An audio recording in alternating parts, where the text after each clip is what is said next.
अगर यूपी अलग से एक देश बने तो वो दुनिया का 5वां बड़ा देश होगा। जबकि महाराष्ट्र का लिटरेसी रेट बहुत जबरदस्त बताया गया। जीडीपी पर कैपिटा का फर्क बहुत ज्यादा है महाराष्ट्र का जीडीपी पर। अब इन दोनों स्टेट्स के पॉलिटिकल और सोशल एक्टिविटीज पर बात। योगी आदित्यनाथ, अमित शाह, राजनाथ सिंह और मोदी जी ये चेहरे हैं। ऑनेस्टली मुझे ऐसा नहीं लगता कि भविष्य में यूपी महाराष्ट्र। बिस्मिल्लाहिर्रहमानिर्रहीम, अस्सलाम वालेकुम फ्रेंड्स, स्वागत है आपका आज की इंटरेस्टिंग वीडियो में। Social life. आज हम इंडिया के मोस्ट रिचेस्ट स्टेट महाराष्ट्र को इंडिया के most populated state Uttar Pradesh से कंपेयर करने वाले हैं। दोस्तों 1960 मई में बॉम्बे स्टेट से निकलकर महाराष्ट्र फॉर्म किया गया था, जबकि उत्तर प्रदेश को 1937 में ब्रिटिश राज के समय बनाया गया था। पहले इसका नाम United province of Agra and Oudh था और 1950 में यह बदलकर उत्तर प्रदेश रख दिया गया।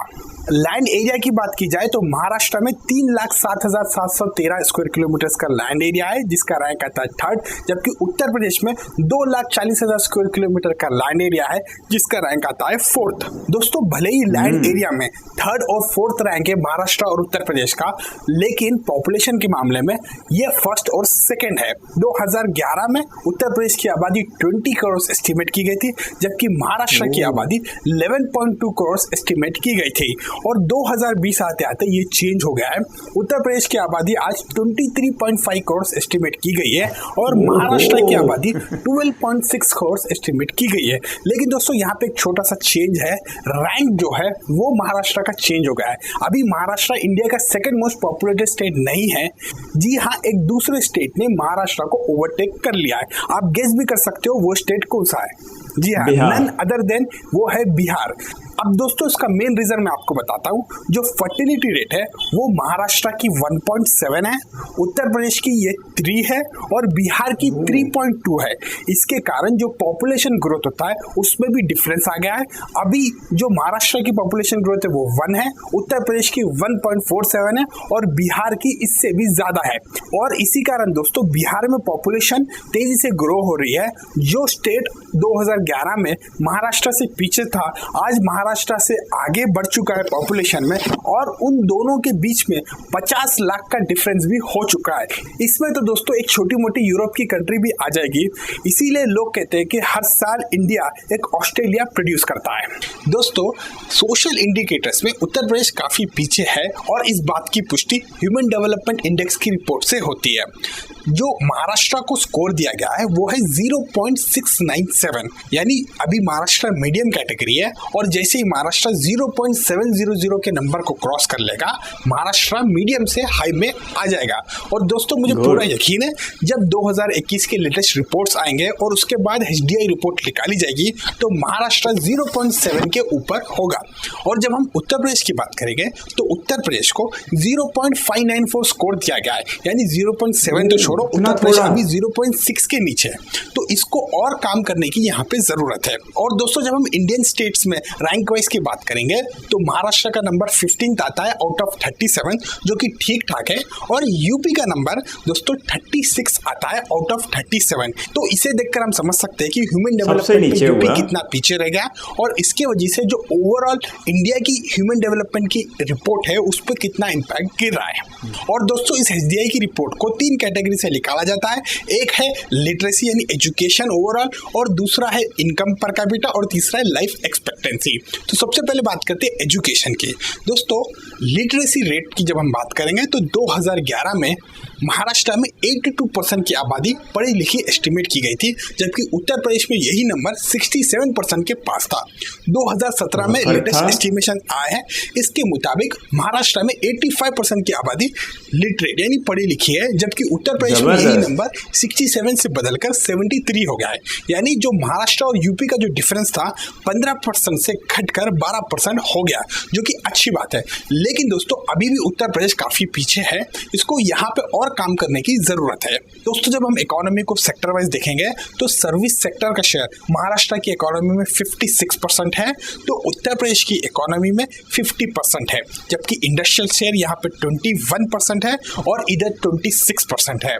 जबकि एग्रीकल्चर का शेयर दोस्तों महाराष्ट्र की इकोनॉमी में 25% है और उत्तर प्रदेश की इकोनॉमी में इसका शेयर 24% है। ओवरऑल जीडीपी की जब हम बात करेंगे और प्री पैंडेमिक कंडीशन जब हम देखते हैं तो महाराष्ट्र की GDP 400 billion US dollars estimate की गई है और उत्तर प्रदेश की GDP 240 billion US dollars estimate की गई है। हालांकि कुछ रिपोर्ट्स आ रहे हैं जो ये कहते हैं कि उत्तर प्रदेश की जीडीपी अभी 270 बिलियन यूएस डॉलर्स है और वो इंडिया की सेकेंड बिगेस्ट इकोनॉमी है। दोस्तों जब हम पीपीपी की बात करेंगे तो महाराष्ट्र में नंबर आता है 1.3 ट्रिलियन यूएस डॉलर्स और उत्तर प्रदेश में ये नंबर आता है 851 बिलियन यूएस डॉलर्स। और जब हम नॉमिनल जीडीपी पर कैपिटा की बात करेंगे तो महाराष्ट्र में ये नंबर 3100 यूएस डॉलर्स है तो उत्तर प्रदेश में ये नंबर 908 यूएस डॉलर्स है। और पीपीपी पर कैपिटा में महाराष्ट्र का नंबर 10,900 यूएस डॉलर्स है जबकि उत्तर प्रदेश का नंबर 3,700 यूएस डॉलर्स है। दोस्तों हालांकि महाराष्ट्र का नंबर डिक्लाइन हुआ है क्योंकि उनकी जीडीपी ग्रोथ पैंडेमिक में डिक्लाइन हो गई है। 2018 में महाराष्ट्र की जो इकोनॉमिक ग्रोथ थी वो 12% के पास थी और उत्तर प्रदेश की इकोनॉमिक ग्रोथ भी 11.2% के पास थी। और 2019 में महाराष्ट्र का जीडीपी ग्रोथ 9.2% था तो उत्तर प्रदेश का जीडीपी ग्रोथ 6.5% एस्टिमेट किया गया है।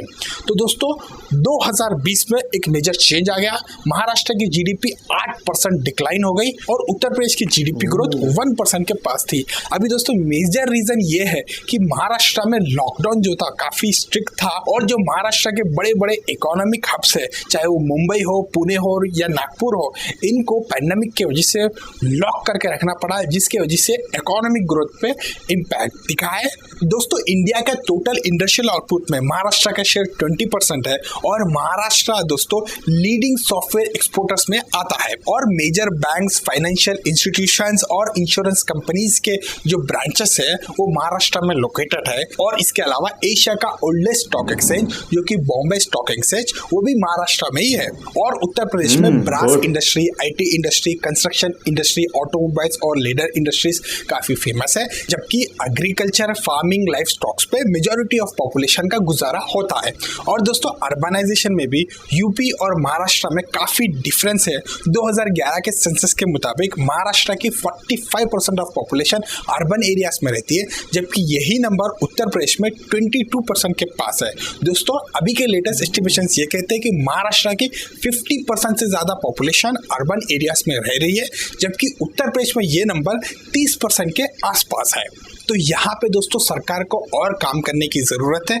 इसके लिए जो ऑलरेडी एग्जिस्टिंग सिटीज़ है उनको डेवलप करना होगा। उत्तर प्रदेश में भी काफ़ी अच्छे सिटीज़ है लेकिन उस सिटीज़ पे ध्यान नहीं दिया गया दोस्तों। उस सिटी को मेगा सिटीज़ बनाया जा सकता है, चाहे वो नोएडा हो या लखनऊ हो या कानपुर हो या वाराणसी हो या झांसी हो। इस सिटीज़ पे अगर फोकस किया जाए, यहाँ पे आईटी हब, इंडस्ट्रियल हब या फाइनेंशियल हब बनाए जाए तो उत्तर प्रदेश की इकोनॉमी को काफ़ी बूस्ट मिल सकता है। और दोस्तों जबकि महाराष्ट्र आईटी फाइनेंशियल सर्विसेज में लीड कर रहा है तो उत्तर प्रदेश आईटी और फाइनेंशियल सर्विसेज में काफ़ी पीछे है। इस सेक्टर में यहाँ पे उत्तर प्रदेश तेजी से काम कर सकता है और इसके लिए तो अब समुद्र की भी जरूरत नहीं है भाई। अगर अच्छे से इकोनॉमिक पॉलिसीज लाई जाएगी, सिटीज को डेवलप किया जाएगा तो डेफिनेटली बड़े बड़े आईटी कंपनीज उत्तर प्रदेश में भी इन्वेस्ट कर सकते हैं। और दोस्तों इसके अलावा इंफ्रास्ट्रक्चर के मामले में भी महाराष्ट्र और उत्तर प्रदेश में काफ़ी डिफरेंस है। जबकि टूरिज्म इंडस्ट्री उत्तर प्रदेश में काफ़ी फेमस है और इंडिया की जो डोमेस्टिक टूरिज्म है उसका ज़्यादातर बेनिफिट उत्तर प्रदेश को ही होता है। इस चीज़ को उत्तर प्रदेश और अच्छे से एनहांस करके इंडिया की एक टूरिज्म हब भी बन सकता है। दोस्तों इंफ्रास्ट्रक्चर, टूरिज्म, स्मार्ट सिटीज, इन सब के बारे में हम किसी और वीडियो में डिटेल में बात करेंगे। बस आज के वीडियो में इतना ही। आपको ये वीडियो कैसा लगा नीचे कमेंट में जरूर। महाराष्ट्र का एरिया बताया गया 3,07,000 स्क्वायर किलोमीटर और ये थर्ड रैंक है राजस्थान के बाद और बीच में शायद मध्य प्रदेश आता है। और जो यूपी का एरिया बताया गया वो 2,40,000 किलोमीटर स्क्वायर था, ये रैंक में 4th नंबर पे है। इसके साथ साथ जीडीपी बताई गई, महाराष्ट्र की जीडीपी $400 बिलियन जबकि यूपी की जीडीपी बताई गई $240 बिलियन। यूपी की पॉपुलेशन 240 मिलियन यानी 24 करोड़ बताई गई जो कि बहुत ज़्यादा है। अगर यूपी अलग से एक देश बने तो वो दुनिया का 5वां बड़ा देश होगा अपनी आबादी को लेके और ये इंडिया की पहली नंबर पे आने वाली रियासत है अपनी आबादी को लेके। महाराष्ट्र की आबादी 12 करोड़ 60 लाख बताई गई और ये तीसरे नंबर पर रैंक करती है जबकि बीच में बिहार वालों का नंबर लग चुका है और बिहार इस वक्त पॉपुलेशन को लेके इंडिया की दूसरी बड़ी स्टेट है, लेकिन अपने HDI को लेके बिहार इंडिया की सबसे निचले दर्जे पे आने वाली स्टेट है। महाराष्ट्र का HDI 0.697 बताया गया, जो कि बहुत ज़बरदस्त है।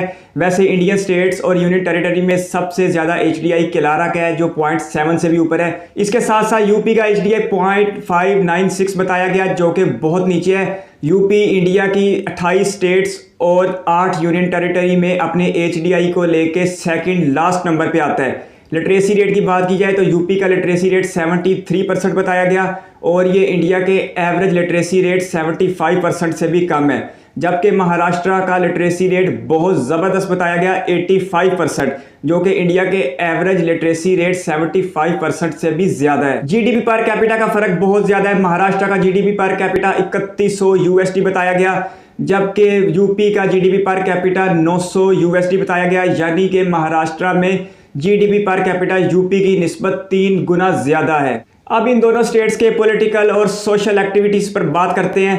1 मई 1960 को महाराष्ट्र और गुजरात को स्टेट्स का दर्जा देते हुए इंडिया की स्टेट्स में इजाफा किया गया, जबकि उत्तर प्रदेश 1950 से भारत की रियासत चली आ रही है। वैसे तो ये 1937 में रियासत बना दी गई थी, लेकिन इसका उत्तर प्रदेश नाम यूपी इसका जो नाम रखा गया वो 1950 में रखा गया। यूपी के पहले CM गोविंद पंत थे, जो INC इंडियन नेशनल कांग्रेस से ताल्लुक रखते थे। इसी तरह महाराष्ट्र के पहले मुखिया मंत्री का ताल्लुक भी INC यानी इंडियन नेशनल कांग्रेस से था। अगर सबसे ज़्यादा अरसा तक मुखिया रहने की बात की जाए तो महाराष्ट्र में 11 साल तक वसंतराव नायक इंडियन नेशनल कांग्रेस के मुखिया मंत्री रहे, और यूपी में जो सबसे ज़्यादा अरसा मुखिया रहे वो तकरीबन 6 साल तक INC के संपूर्णानंद थे, जो 6 साल तक यूपी के मुखिया मंत्री रहे।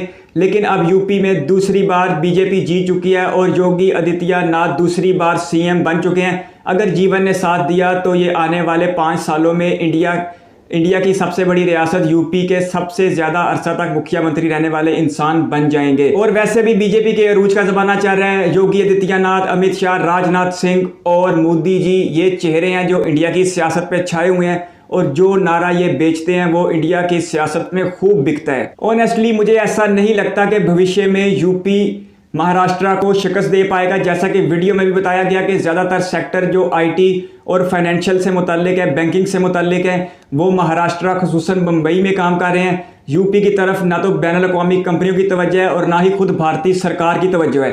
एक महाराष्ट्र की इकानमी पाकिस्तान की पूरी इकानमी से ज़्यादा है, और सिर्फ मुंबई जो इंडिया का फाइनेंशियल कैपिटल है, जो दुनिया की 5वीं बड़ी मईशत का फाइनेंशियल कैपिटल है, उसकी GDP 280 बिलियन डॉलर तक पहुंच चुकी है, और ये पूरी यूपी स्टेट की GDP से भी ज़्यादा है। इसलिए मुझे ऐसा बिल्कुल भी नहीं लगता कि आने वाले 10-20 सालों में यूपी महाराष्ट्र को पीछे छोड़ पाएगा। इन सारे मामलात की कुछ ना कुछ वजूहात सियासी भी हैं, जिस पर बात करते हैं। बीजेपी दूसरी बार यूपी में जो इलेक्शन जीत के आई है, अगर आप उसकी सारी इलेक्शन कैंपेन को उठा के देखें तो वो एंटी मुस्लिम, एंटी पाकिस्तान थी। वैसे भी हमारे सब कॉन्टिनेंट बांग्लादेश, पाकिस्तान और इंडिया में ये सबसे घटिया पॉलिटिकल कल्चर है कि यहाँ पर सियासी जमातें इसलिए वोट नहीं मांगती कि वो अच्छी हैं, बल्कि सियासी जमातें इसलिए वोट मांगती हैं कि उनके मुखालिफ बुरे हैं। इस वजह से इलेक्शन कैंपेन के दौरान एक नफरत का माहौल पैदा हो जाता है। ऐसा ही माहौल हमें यूपी की स्टेट असेंबली के इलेक्शन के दौरान देखने में आया, जब योगी आदित्यनाथ ने खुसूसी तौर पर अमित शाह को दिल्ली से बुलाया और उन्होंने अपनी तकरीरों के जरिए एंटी मुस्लिम और एंटी पाकिस्तान बयानिया को खूब फरोग दिया। यूपी के इलेक्शन कैंपेन देखे ऐसा लगता था कि अगर योगी जी दोबारा जीतेंगे तो वो सिर्फ और सिर्फ हिंदुओं और बीजेपी के CM बनेंगे। योगी आदित्यनाथ ने अमित शाह को दिल्ली से बुलवाकर एंटी पाकिस्तान और एंटी मुस्लिम नारा तो लगवाया, लेकिन योगी आदित्यनाथ ने यह नहीं बताया कि 2017 से लेकर 2022 तक जो 5 साल योगी आदित्यनाथ रियासत उत्तर प्रदेश के CM रहे हैं, उसमें उनकी कारकर्दगी क्या रही है। इस वक्त इंडिया की 28 स्टेट और 8 यूनियन टेरिटरी में सबसे कम HDI बिहार का है, और बिहार के बाद यूपी का यानी सेकंड लास्ट नंबर पर आता है नीचे की तरफ से।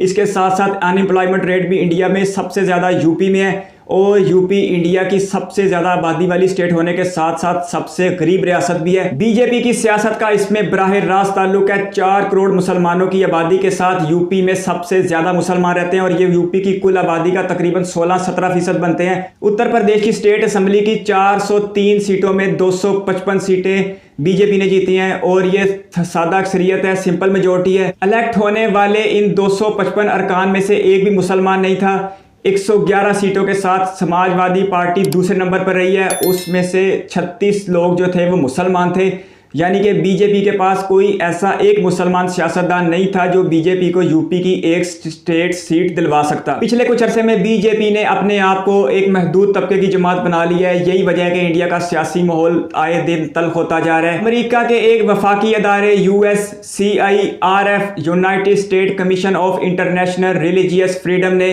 हाल ही में एक रिपोर्ट जारी की है, जिसमें उन्होंने वाज़ेह तौर पर कहा है कि इंडिया की कई रियासतों और वफाकी हुकूमत की तरफ से मजहबी अक़लियतों को निशाना बनाया जा रहा है, उन्हें हरासा किया जा रहा है। USCIRF ने बीजेपी गवर्नमेंट की तरफ से नाफिज किए गए CAA पर खसूसी बात की है, और जो 2019 में ये CAA नाफिज किया गया था उसके बाद से इंडिया में मजहबी अक़लियतों को निशाना बनाया जा रहा है। इससे पहले भी इंडिया के सुरक्षा मंत्री राजनाथ सिंह और विदेश मंत्री जयशंकर जी अमेरिका के दौरे पर थे, तो सेक्रेटरी अटॉर्नी ब्लिंकन ने यह कहा था कि अमेरिका इंडिया में होने वाली इंसानी हकूक की खिलाफ वर्जियों पर गहरी नज़र रखे हुए है। तो इन्हीं सियासी मामलात की वजह से मुझे ऐसा लगता है कि कोई भी बिजनेसमैन और कोई भी बड़ी कंपनी यूपी में इन्वेस्ट करने से पहले ज़रूर सोचेगी, क्योंकि यूपी के माहौल को तल्ख बना दिया गया है। आपके कीमती वक्त का शुक्रिया। अगर आप भी किसी वीडियो पर रिएक्शन चाहते हैं तो अपनी कीमती राय कमेंट बॉक्स में ज़रूर दीजिएगा। अल्लाह हाफिज़। इस वीडियो को कीमती समय देने के लिए बहुत सारा धन्यवाद।